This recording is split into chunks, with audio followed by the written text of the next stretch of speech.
Hi guys, नमस्ते to all of you. ये कुछ नए आर्टिकल्स हैं जो रिसेंटली इंट्रोड्यूस किए गए हैं। ये पहला आर्टिकल है।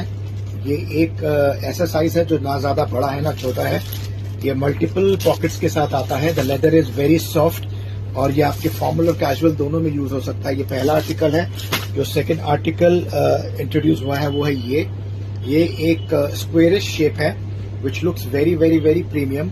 अगेन ना साइज बड़ा है ना छोटा है और इसमें आप पानी की बोतल और लंच दोनों रख सकते हो। जो third article what we have introduce, ये तीसरा टोट बैग है। This is olive colour, very soft leather और इसकी जो डायमेंशंस हैं दे आर वेरी नाइस। ये ज्यादा बड़ा भी नहीं है, ज्यादा छोटा भी नहीं है। जो fourth article what we have introduced is this. Again this is made for a very big renowned brand.